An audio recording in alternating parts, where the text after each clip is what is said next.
السلام علیکم عزیز طلباء طالبات، میں ہوں شعبان جلن شعبان اور آپ دیکھ رہے ہیں میرا یوٹیوب چینل۔ عزیز طلباء طالبات، 11ویں جماعت کے مضمون اردو کے ساتھ حاضر ہیں۔ ہمارا آج کا جو سوال ہے وہ سوال نمبر 6 رداد نویسی ہے۔ عزیز طلباء طالبات، اس میں چوائس آتی ہے، 3 ہوتے ہیں، ان میں سے 2 ہمارے پاس جو ہے وہ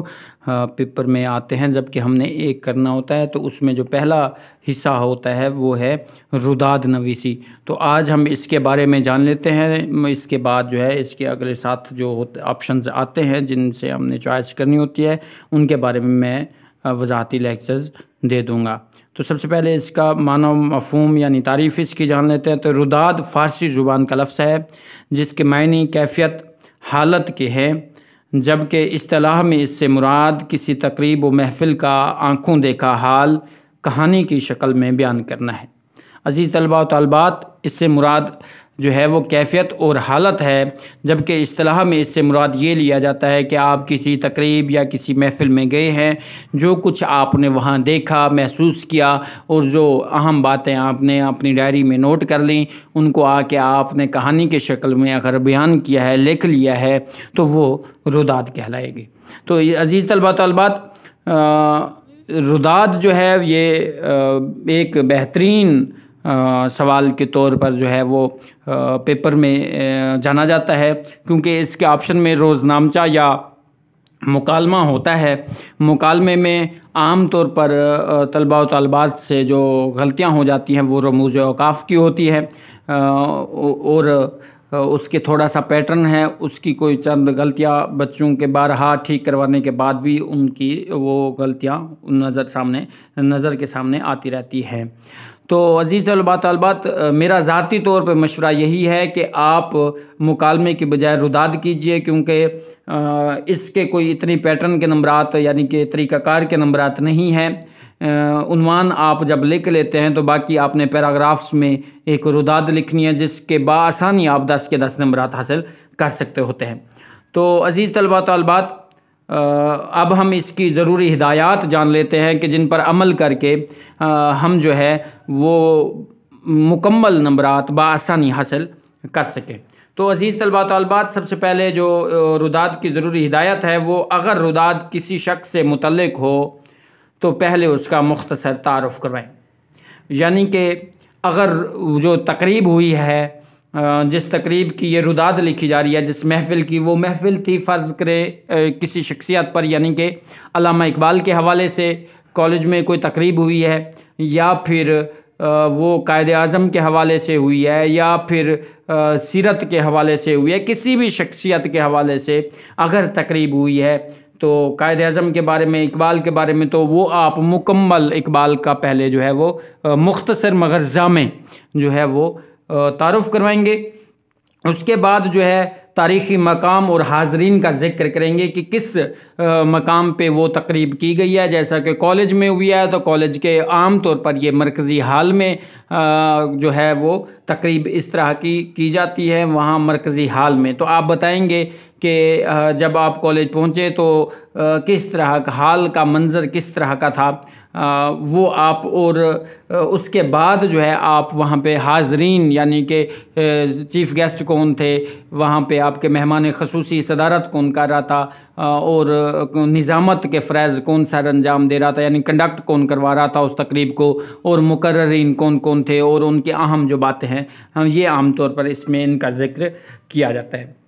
اس کے بعد عزیز طلبہ، مقام کی سجاوٹ کے بارے میں بتائیں کہ آپ نے جس جگہ پہ اس مرکزی ہال کے بارے میں یہ بتانا ہے۔ جب آپ کالج کے گیٹ سے انٹر ہوئے، داخل ہوئے، تو آپ نے دیکھا کہ بڑے بڑے پینافلیکس پر بڑے بڑے پینافلیکس آویزاں تھے اور ان پر خوش آمدید لکھا ہوا تھا، اور آپ کو ایک تیر کے نشان سے مرکزی ہال کی جانب اشارہ دیا جا رہا تھا۔ تو اس کے بعد جب ہال میں پہنچے تو آپ نے دیکھا کہ پورا ہال جو ہے وہ غباروں سے بھرا ہوا ہے، پینافلیکس لگے ہوئے ہیں، بڑی اچھی اس کی سجاوٹ، اور جس طریقے سے اقبال ڈے پر کی جاتی ہے اسی طرح کی آپ جو ہے وہ سجاوٹ کا بیان کریں گے۔ اس کے بعد آپ جو ہے وہ اسٹیج پر موجود مہمانان کا جو ہے وہ تعارف کروائیں گے، کہ کون کون سے مہمان ہیں، صدارت کون کر رہے ہیں، مہمان خصوصی کون ہے، اور باقی کے مہمان کون کون وہاں پر موجود ہیں۔ عام طور پر جو ہے وہ صدارت جو ہے وہ پرنسپل کی ہوتی ہے، جبکہ مہمان خصوصی کوئی MNA MP ہے، یا اگر کوئی مذہبی ہے تو کوئی مذہبی شخصیت ہو سکتی ہے۔ اسی طرح عزیز طلباء و طالبات، پھر اس کے بعد آپ حوالہ دیں گے کہ نظامت کے فرائض کون سا، اس تقریب کو کنڈکٹ کون، اسٹیج سیکریٹری کون ہے، اور وہاں نظامت کے فرائض کون جو ہے وہ سر انجام دے رہا تھا، اور اس نے جو ہے وہ باقاعدہ تقریب کا آغاز کس طرح کیا، اور تقریب کا آغاز تلاوت قرآن پاک اور نعت سے ہونا چاہیے، تو وہ آئے گا اور اپنے جو ہے وہ باقاعدہ ایک مخصوص انداز سے آغاز کرے گا، اور سب سے پہلے تلاوت کلام پاک کے لیے اس نے کس طرح جو ہے وہ آگے اس کو بلایا، اس کے بعد جو ہے نعت رسول مقبول کے لیے ثنا خوان کو کس طرح اس نے بلایا اور باقاعدہ طور پر اس کا آغاز کیا۔ عزیز طلباء و طالبات، ایک بات یاد رہے کہ رداد جو ہے عام طور پر وہ بھی ہمیں لکھنا پڑتی ہے جو ہماری آنکھوں دیکھی ہوتی نہیں ہے، یعنی وہ ایسی تقریب جو ہماری آنکھوں دیکھی بھی نہیں ہوتی، اور ہمیں امتحان میں اسی کا جو ہے وہ اسی کی رداد لکھنے کا کہہ دیا جاتا ہے۔ تو اس لیے آپ عزیز طلباء و طالبات اس طرح کی رداد لکھیں کہ وہ حقیقت کے قریب تر معلوم ہو، یوں لگے کہ واقعی یوں ہوا تھا، اس وقت یہ طالب علم موجود تھا، اس نے سارا کچھ اپنی آنکھوں سے دیکھا اور آج ہمیں جو ہے وہ بتا رہا ہے، بیان کر رہا ہے۔ تو عزیز طلباء و طالبات، اسی طرح رداد جو ہے وہ حقیقت کے قریب تر ہونی چاہیے۔ عزیز طلباء و طالبات، رداد جو ہے اس کی زبان جو ہے وہ سادہ اور عام فہم ہونی چاہیے، یعنی لکھنے والا جو ہے اس میں رنگین مزاجی، ترفع، اور اس میں وہ لفظوں کی بناوٹ، وہ خوبصورت چناؤ، پھر ان کی ترتیب وغیرہ،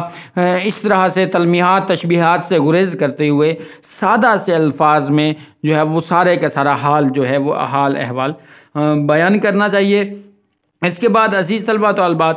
مہمان خصوصی اور مقررین کی تقاریر کے اہم نکات لکھیں کہ مہمان خصوصی نے جو ہے اس تقریب کے بعد جو ہے وہ انہوں نے کیا کہا، اور یا اس سے قبل جو تلاوت کے بعد جو یعنی جس حوالے سے بھی تھی۔ محفل مشاعرہ ہے تو محفل مشاعرہ میں جن شعراء نے کلام پیش کیا ان کا تعارف، مختصر تعارف کرواتے ہوئے ان کا کوئی نمائندہ شعر جو آپ کو یاد رہ گیا ہو وہ آپ لکھیں گے۔ اور اسی طرح اقبال ڈے سے ہے تو پھر مقررین اور ایک کلام اقبال پیش کرنے والے، یا پھر اقبال کا جو ہے وہ کلام گنگنا کر یا تحت لفظ میں جس طرح بھی پیش کیا جائے وہ، یا پھر اقبال کے حوالے سے کوئی تقاریر اگر کی گئی ہیں تو پھر ان کے اہم نکات آپ تحریر کریں گے۔ اور اس کے علاوہ مہمان خصوصی نے جو آ کے اس تقریب کے حوالے سے اپنے خیالات کا اظہار کیا، اور جو جناب صدر تھے جن کی صدارت میں یہ تقریب ہو رہی تھی، پھر انہوں نے کیا اظہار خیال کیا اس تقریب کے بارے میں، ان دونوں کے اور اس کے ساتھ مقررین کے جو تقاریر ہیں ان کے اہم نکات جو ہے وہ آپ لکھیں گے۔ اسی طرح عزیز طلباء و طالبات، ایک اچھی رداد کم از کم 2 اور زیادہ سے زیادہ 3 صفحات پر مشتمل ہونی چاہیے۔ تو عزیز طلباء و طالبات، یاد رہے کہ ایک اچھی رداد جو ہے وہ کم از کم 2 صفحات پر مشتمل ہونی چاہیے۔ 10 نمبرات کا یہ سوال ہے تو کم از کم اس کے لیے 2 صفحات پر مشتمل ہو، کیونکہ جتنی بھی کہانی لکھیں اس کا آغاز، تعارف، سجاوٹ، اور اس کے بعد آپ جو ہے مہمان خصوصی کا اور جناب صدر کا جو ہے وہ تعارف کرواتے ہوئے تقریب کا آغاز تلاوت قرآن پاک اور نعت سے کراتے ہوئے جب آپ اہم نکات بھی مہمانوں کے لکھیں گے اور مقررین کے، تو یہ 2 صفحات عام طور پر ہو جاتے ہیں۔ تاہم عزیز طلباء و طالبات، کچھ بچے اتنی زیادہ طویل وہ لکھتے ہیں کہ 4، 5، کوئی 6 صفحات تک بھی مشتمل لے جاتے ہیں، تو یہ بھی کجی میں جو ہے وہ معلوم ہوتی ہے۔ تو عزیز طلباء و طالبات، آپ کم از کم 2 اور زیادہ سے زیادہ جو ہے وہ 3 صفحات پر مشتمل رداد لکھیں گے۔ اور عزیز طلباء و طالبات، رداد کے اوپر جو ہے وہ عنوان آپ ضرور لکھیں گے، جیسا کہ اگر کالج میں ہونے والے مشاعرہ کی ہے تو آپ لکھیں گے عنوان لکھنے کے بعد وہ آگے لکھیں گے کالج میں ہونے والے کالج میں ہونے والی محفل مشاعرہ کی رداد۔ اس طرح عزیز طلباء و طالبات،